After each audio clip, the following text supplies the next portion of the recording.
Another thing is I will also tell friends of mine, save your money. I've studied there. And so by word of mouth, if you have a good community of people that you've put around you that you trust, you sort of learn. Well, you do, but most people don't pick their friends as intelligently as they should. That's really true. And the thing about it's all about recommendations. I mean, in fact, people ask me, why don't I advertise? And I don't believe in advertising for me. Because I take people one at a time, and I spend at least a half hour, 45 minutes with every new student, and I don't want them to come to me just for a free interview. I want them to come to me because somebody recommended them. In fact, last year I'm really excited because it was the first year that it was offered as a vote, but I was voted top, favorite commercial audition teacher in Los Angeles, which when the award came out, it was interesting because they sent it to me in an email and the print was really small. And at first I thought it was an ad. I just sort of dismissed it. And I almost actually deleted it. And I went back, what? And I went, oh. Because when you win an award like that, you think, maybe you get a phone call, something happens to me. It was like this little dinky little email. And so I emailed them back because they wanted to interview me and all that stuff. And I went, what is this? I didn't quite understand it because I knew they were giving awards for Best Acting Teacher, but I wasn't aware that they had given one for this. And this was the first year, so it was kind of exciting. And then I sat back and I went, whoa, I've been doing this since 1980, and I went, this is really a wonderful acknowledgement. Because as you can tell, I'm one of these people who just work, and I'm always working to do more, but I had to sit back for a moment and go, whoa, thank you. Plus, that's good advertising. Thank you. It's great advertising. But the interesting thing is, when I ask people, when they come to see me and they fill out the form on my website, or how'd you hear about me, I would say that maybe only 5% of my people since then have come from that. So to me, more than good advertising, it makes me more credible, which I am. But I just have to sit back and go, okay, I have to acknowledge myself. Like, wow, I'm doing something right out there. I mean, I feel really excited because I didn't even know it was on. I couldn't even go promote myself. You know what I mean? If it was like a beauty contest, I couldn't do anything. And I just says, wow, I've been doing this going on 30 years, and wow, just had to enjoy it. Because most of us don't enjoy our successes. We're too busy planning our next move. Sure. And that's part of what builds confidence, by the way. Most people don't listen. They're waiting to make their next point, too. Right. That's true.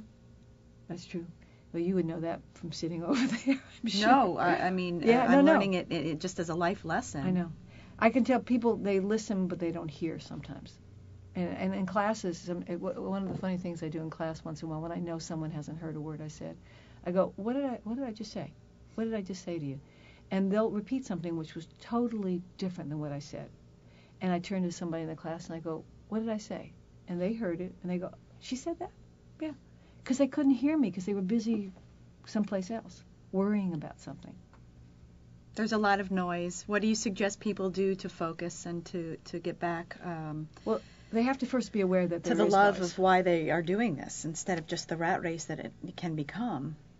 Well, that's a wonderful question. And I think that the purity of acting, and it's not because I'm trying to sell classes, but this has been my experience, comes from doing a good acting class, not a class where you're on camera and meeting casting directors every week, but a class where you fall back in love with the craft of acting, or you go out and do a play, or for the film business, you get an idea for something and you do a 5 or 10 minute short where you can help be part of the whole creation process. Because acting is creating.